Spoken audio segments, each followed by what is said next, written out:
Сәлеметсіздер ме оқушылар? Бейне сабақ. Сабақтың тақырыбы ел намысын қорғаған Бақтияр Артаев. Мұғалім аты-жөні Керімбердиева Меруерт Оңғарқызы, сынып 6-з. Енді балалар, сабағымызды бастамас бұрын QR-код әдісі арқылы ұялы телефондарыңыздың көмегімен сканерлеп жасырынған ақпаратты анықтаңыздар. Мұнда не жасырынған?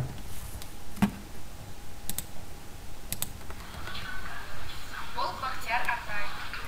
Жақсы, мұнда Бақтияр Артаевтың суреті жасырынған. Ол туралы не білеміз, балалар?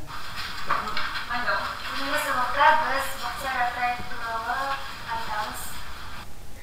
Жақсы, бүгінгі сабағымыздың оқу мақсатымен таныс болайық. Тақырып бойынша үйренген сөздеріңізді қолдана отырып, мәтінде көтерілген мәселені шынайы өмірмен байланыстыру және етістіктің шақтарының қызметін білу, ауызша және жазбаша жұмыстарда қолдану. Ендеше балалар, бағалау парақшасымен таныс болайық. Бағалау парақшалары алдарыңызда ұсынылды. Бізде барлығы 5 тапсырма, әр тапсырма бойынша бір медальдан жеңесіздер, аласыздар, және сол жинаған медальдарыңыз бойынша қорытынды балға ие боласыздар. Енді балалар, бейнебаянға назар аударайық. Алдымен Бақтияр Артаев деген кім? Сол туралы ақпарат алайық.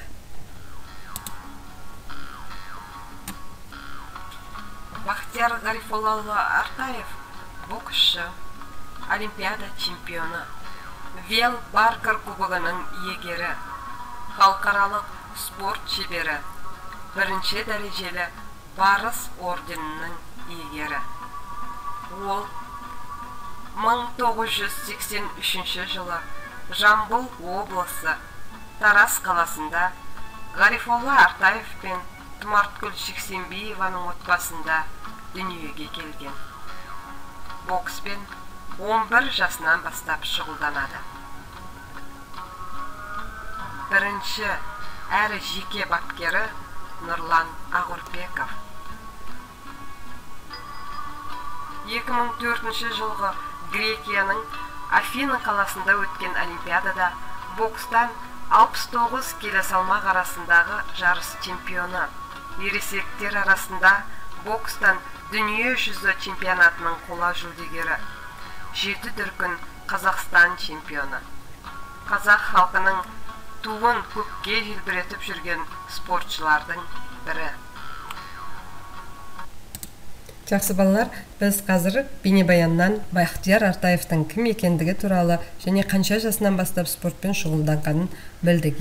Енді балалар, сіздерде тапсырма, экранда бейнеленген QR-код әдісі арқылы сканердің көмегімен мәтінді анықтаңыздар. Жақсы, сіздерде берілген мәтін Бақтияр Артаевтың ең алғаш рет алаңға шығуы және 21 жастағы Бақтиярдың жеңіспен оралуы және біздің Қазақстан халқының туын көкке желбіреткендігі туралы айтылған. Ендеше балалар, мәтінмен жұмыс. Сіздер сабақ басында топқа бөлінген болатынсыздар. Сол бойынша бірінші топ мәтін мазмұны бойынша ақпараттың дұрыс-бұрыстығын тексересіздер. Яғни берілген сөйлемдерді дұрыс па, әлде бұрыс па, сол туралы айтатын боласыздар. Екінші топ мәтін мазмұны бойынша ақпаратты ретімен орналастырасыздар. Яғни берілген сөйлемдердің қайсысы мәтін мазмұны бойынша алғаш келеді? Бұл пирамида әдісі. Үшінші топ берілген сөйлемдердің жалғасын табасыздар.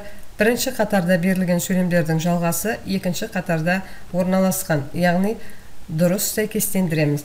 Ендеше жұмыс барысымен таныс болайық. Бірінші топтың жұмысы.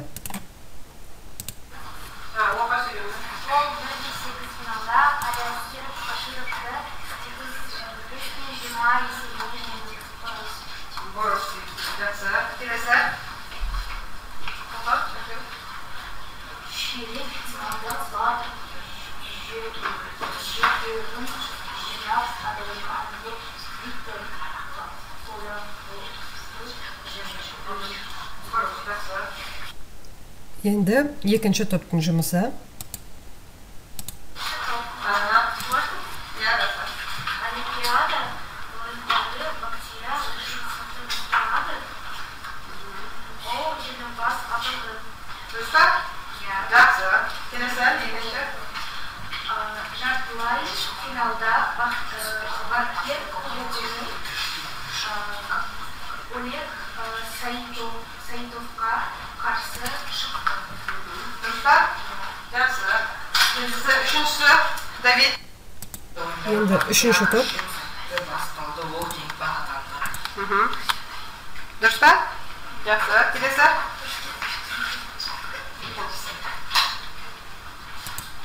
Ол анамызға 4-8. финалдан Али Аскер Башировтың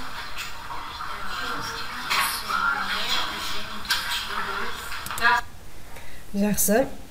Ендеше тілдік бағдарға назар аударайық.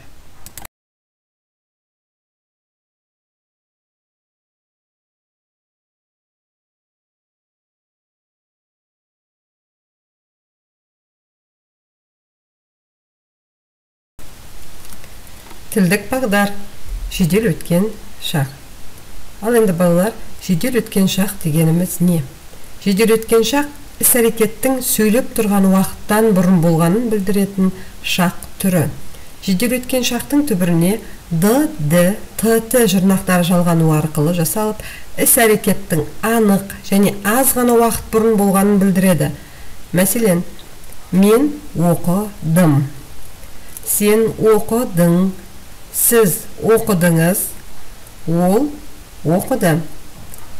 Яғни түбірге ДД жұрнағы жалғану арқылы жасалды.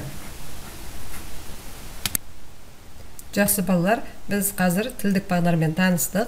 Енді жеке жұмыс. Бірінші тапсырма. Мәтіннен жедел өткен шақ тұлғалы етістіктерді теріп жазыңыздар. Жұмыс барысымен танысайық.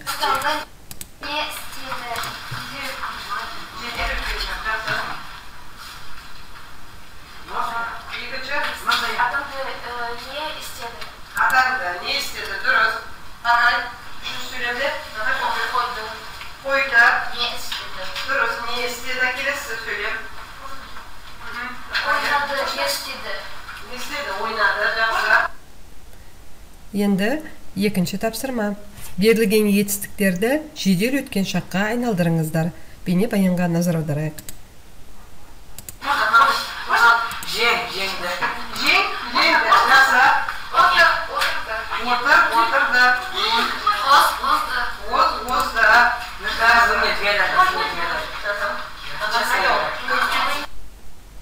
Жақсы. Ендеше айтылым тапсырма. Егер мен Бақтияр Артаев болсам деген сөйлемді жалғастырып айтыңыздар. Мен Бақтияр Артаев болсам, мен өзім отанды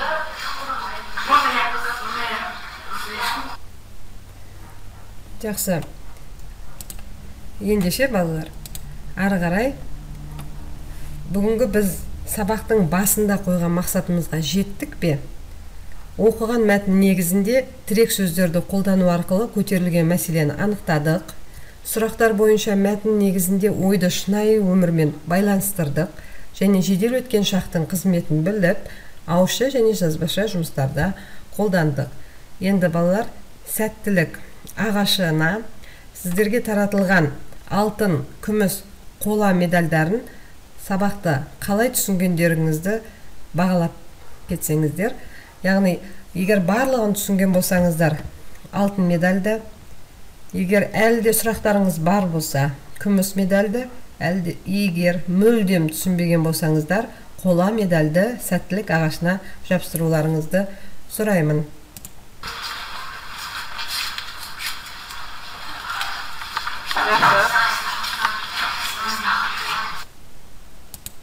Жақсы. Енді өздеріңіз көріп тұрғандарыңыздай, бізде сәттілік ағашы алтын медальға толды.